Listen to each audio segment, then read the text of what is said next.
Hello everyone, welcome to Let's Crack Judiciary Exam. So in this video we are going to revise certain sections of Indian Evidence Act for Haryana ADA exam. Before I start with the lecture learners, you can just follow me on the Telegram channel for your Haryana ADA preparation. Link आपको description box में मिल जाएगा.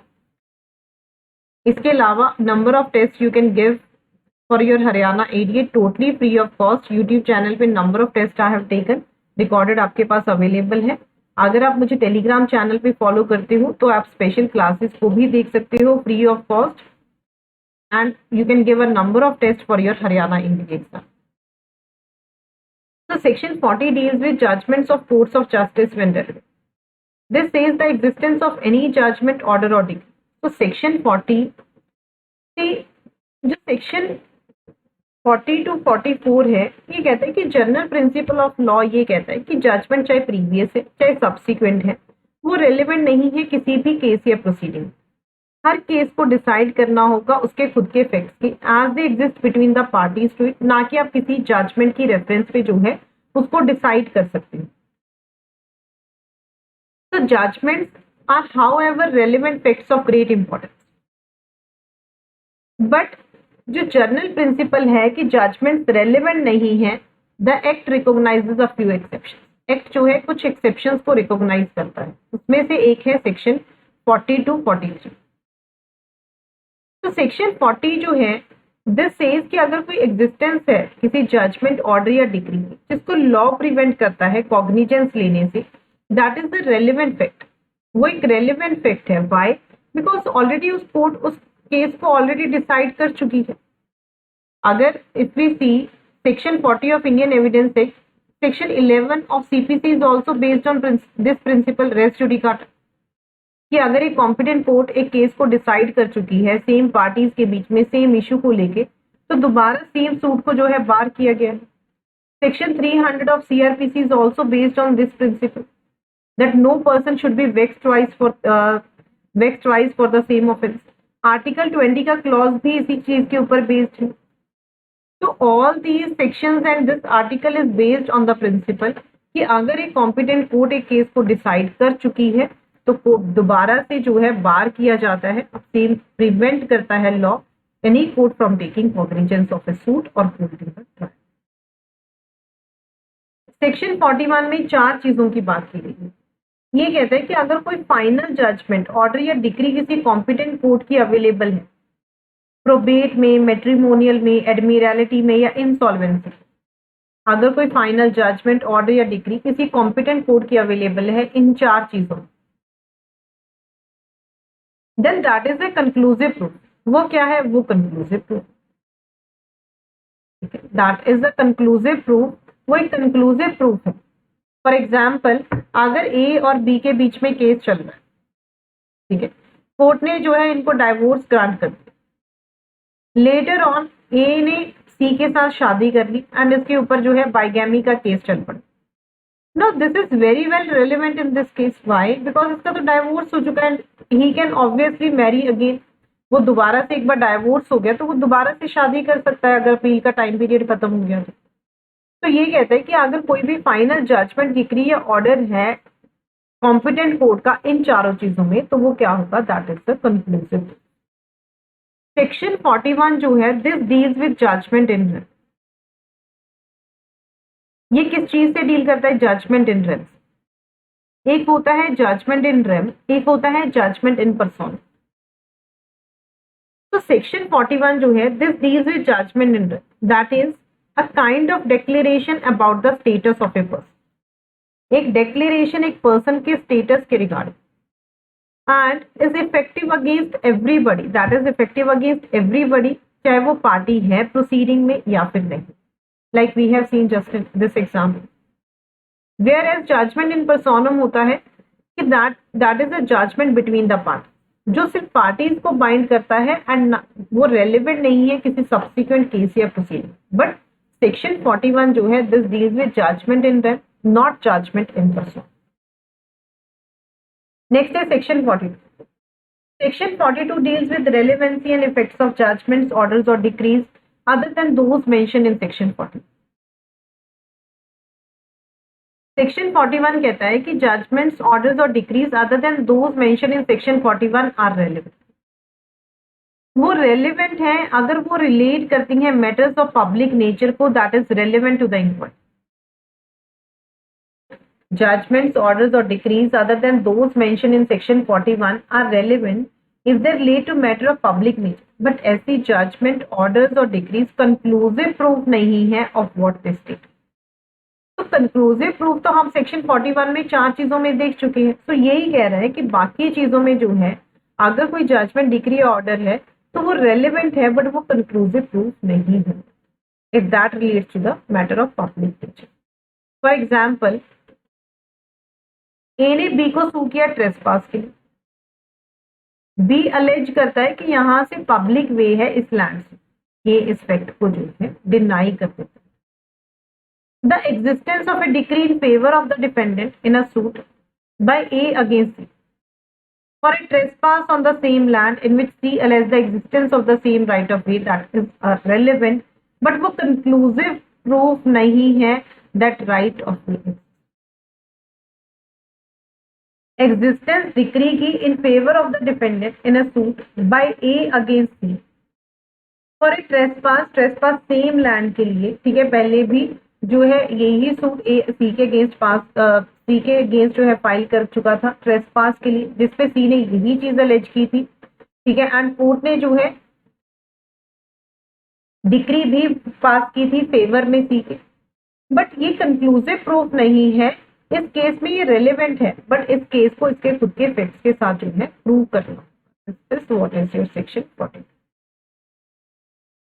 43 is very important, इसके illustrations में से question आ जाता है। तो judgement, orders और डिक्रीज जो सेक्शन 40, 41, 42 में मेंशन नहीं है वो इररेलेवेंट है। वो तभी रेलेवेंट होंगी या तो वो फैक्ट इन इशू है, दैट इज डिस्प्यूटेड फैक्ट, और that is relevant under any other some provision of this, या तो वो irrelevant होंगी unless की एग्जिस्टेंस ऐसी जजमेंट, डिक्री या ऑर्डर की या तो फैक्ट इन इशू है या फिर रेलेवेंट है under some other provision of this. Let's see an example to understand this. A prosecute करता है बी को एडल्ट्री के लिए। A prosecutes B for adultery with C, that is A's wife. B deny कर देता है that C is A's wife. B denies that C is A's wife, but court convict कर देता है B को adultery। बाद में क्या होता है कि C is prosecuted for bigamy in marrying B during A's wife।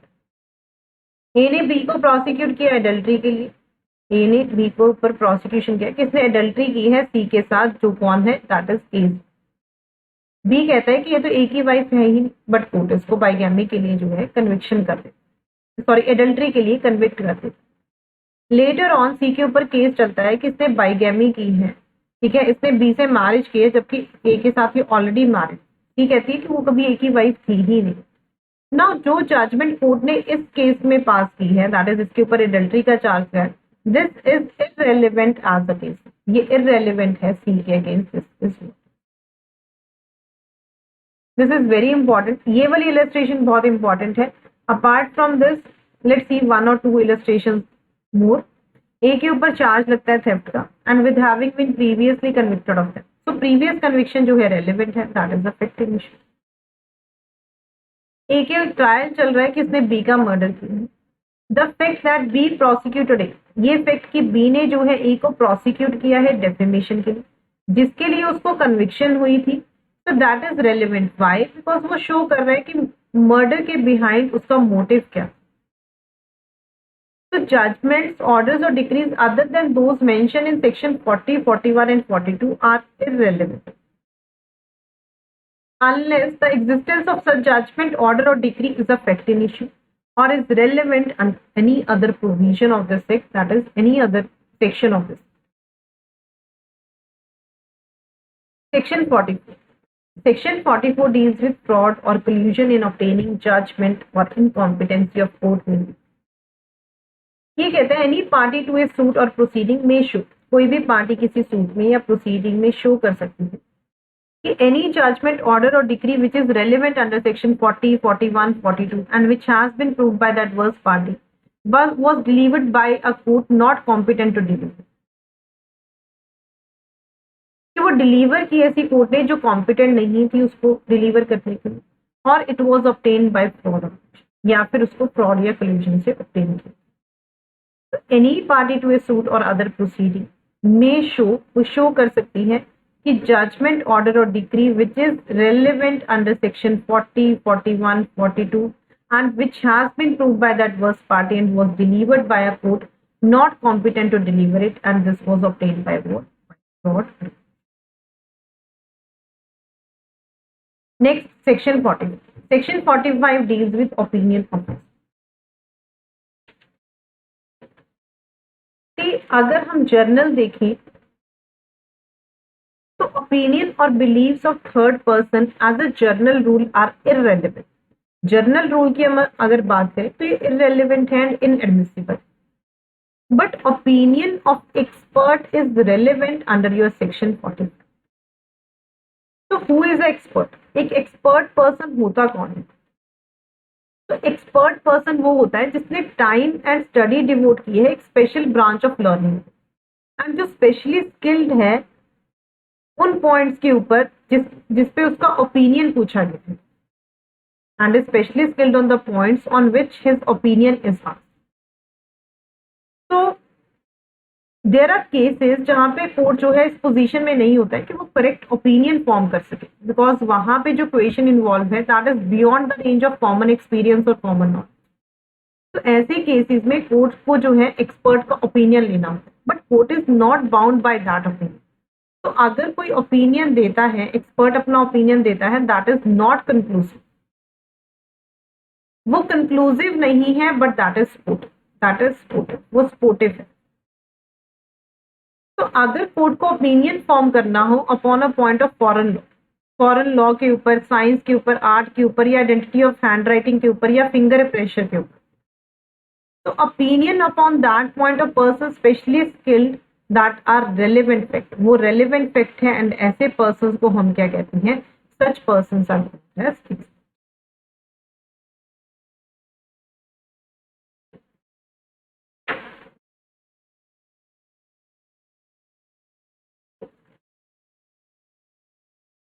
Next is your section 45. 45 it says when in a proceeding अगर कोर्ट को ओपिनियन फॉर्म करना है किसी मैटर के ऊपर relating to any information transmitted or stored in any computer resource or any other electronic or digital form, तो opinion किसका? The opinion of the examiner of electronic evidence. Opinion किसका? Examiner of electronic evidence का, that is referred in section 79A of the IT act, that is.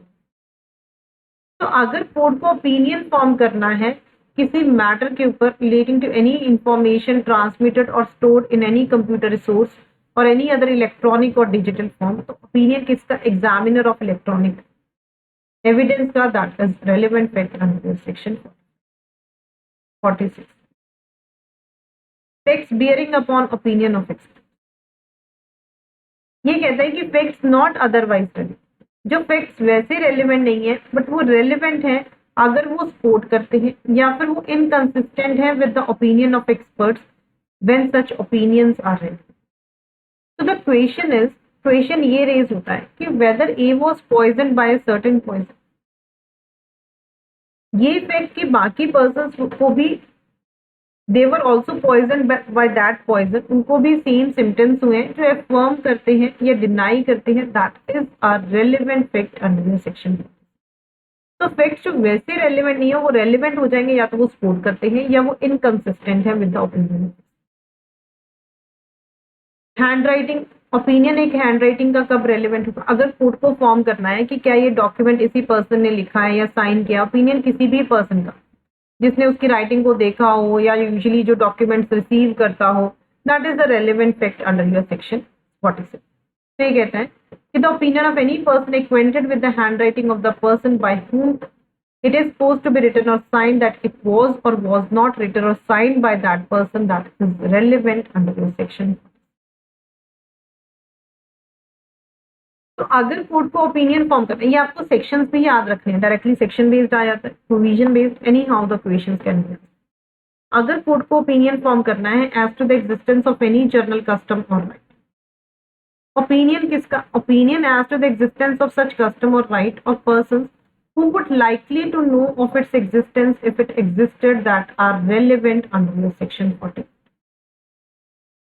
So journal custom or right includes customs or rights common to any considerable class of people. Section 50 is very important. Section 50 ये कहते हैं कि अगर कोई court को opinion form करना है relationship के रिगार्ड, तो opinion existence of relationship of any person who was a member of family जिसको स्पेशल मीन्स ऑफ नॉलेज हो, that is the relevant. Relationship कैसा भी हो सकता है, बाय ब्लड, मैरिज और अडॉप्शन। ये कहता है कि ऐसा जो ओपिनियन है वो अकेला सफिशिएंट नहीं है प्रूव करने के लिए। Such opinion shall not be sufficient to prove a marriage in proceedings under the Indian, पर ओपिनियन रेलेवेंट है but there is an exception. अगर कोई प्रोसीडिंग्स चल रही है इंडियन डाइवोर्स एक्ट के अंडर या कोई केस चल रहा है इन सेक्शंस के अंडर, वहां पे सिर्फ ओपिनियन रेलेवेंट नहीं है, there the strict proof of marriage is required. तो दिस इज वेरी इंपॉर्टेंट, वहां पे strict proof of marriage is required. The question is, अगर ये क्वेश्चन रेज होता है कि क्या ए और बी मैरिड है, ये फैक्ट कि they were usually received and treated by their friends as husband and wife, that is relevant under section. So when the opinion of any living person is relevant, the grounds on which such opinion is based is also relevant. एक expert जो है वो दे सकता है give an account of experiments performed by him for the purpose of forming his opinion.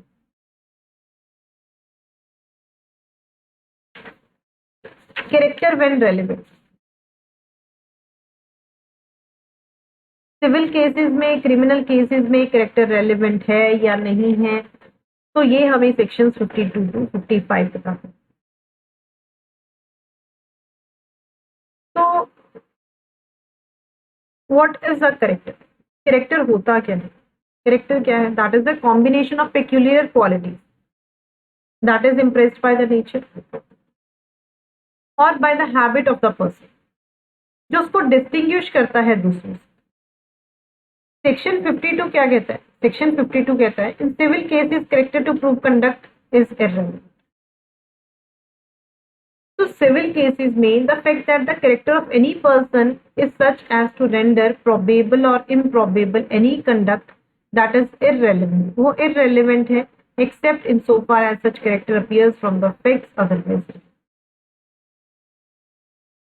Civil cases में the character is irrelevant. For example,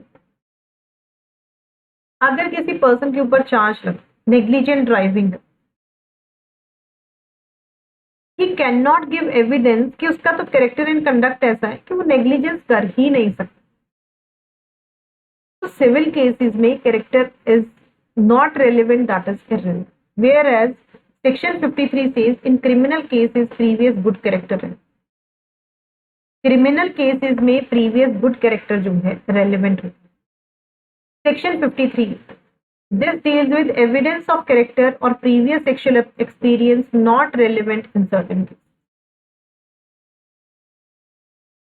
अगर कोई प्रोसिक्यूशन चल रहा है किसी ऑफेंस के लिए, in a prosecution for an offence under section 354, 354A, 354B, so अगर कोई भी प्रोसिक्यूशन चल रहा है इन सारे केसेस में, that is offences against the women या फिर for an attempt to commit any such offence, जहां पे क्वेश्चन ऑफ कंसेंट इशू में है, एविडेंस किसका, विक्टिम के कैरेक्टर का या उसके प्रीवियस सेक्सुअल एक्सपीरियंस का, वो रेलेवेंट नहीं होगा किस इशू पे, ऑन द कंसेंट और quality of.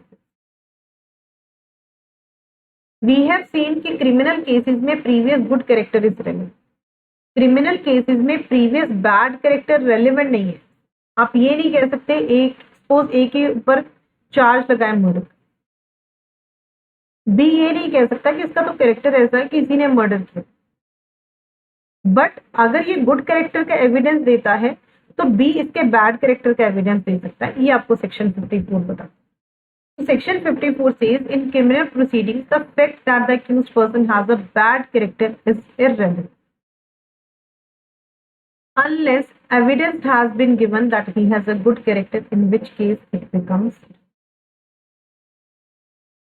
There are explanations to ये सेक्शन अप्लाई नहीं करता है उन केसेस पे जहां पे bad character of any person itself affecting previous conviction is relevant as evidence of bad.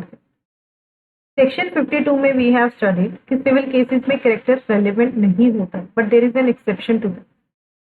Civil cases में कैरेक्टर एक पर्सन का रेलेवेंट होता है अगर वो इफेक्ट करता है अमाउंट ऑफ डैमेजेस कि कितने रिसीव होंगे, किस पर्सन को कितने डैमेजेस मिलने चाहिए, वहां पे कैरेक्टर सिविल केसेस में जो है relevant. Explanation is very important. ये कहता है कि कैरेक्टर वर्ड इंक्लूड करता है दोनों को, रेपुटेशन एंड डिस्पोजिशन। एविडेंस आप सिर्फ पर्सन की general reputation and general disposition का दे सकते हो, ना कि पर्टिकुलर एक्ट। फॉर एग्जाम्पल, अगर एक के ऊपर चोरी का इल्जाम लगा तो ये एविडेंस दिया जा सकता है कि इस पर्सन का तो कैरेक्टर ही इतना अच्छा है कि चोरी कर ही नहीं सकता, इसकी तो हिस्ट्री ऐसी है कि चोरी कर ही नहीं सकता। बट ये एविडेंस नहीं दिया जा सकता कि ये पर्सन सिर्फ चोरी नहीं कर सकता है, rest he can do anything. General reputation, general disposition का जो है एविडेंस दिया जाएगा, ना कि पर्टिकुलर एक्ट्स का, by which general reputation or disposition was shown. So in the next lecture we'll revise more sections, learners. So before I end this lecture, there is a special offer that is running on Unacademy, that is 25% discount is running on Unacademy plus free extension. ये offer जो है valid है 30 जून तक। तो अगर आपको judiciary के लिए प्रिपेयर करना है, you can just use this code. आप इस कोड को यूज करके आप इस अनअकैडमी के सब्सक्रिप्शन को चीपेस्ट प्राइस पे जो है अवेल कर सकते हो at best discount available. Apart from this, these are the batches that are running on Unacademy. तो अगर आपको कोई भी बैच ज्वाइन करना है, you can just use this code, आपको चीपेस्ट प्राइस पे सब्सक्रिप्शन मिलेगा। ये छत्तीसगढ़ बैच है, this is Maharashtra specific. This batch is foundation batch that is started on 22. So number of batches are running on Unacademy. Thank you so much, learners. I'm just ending the session here.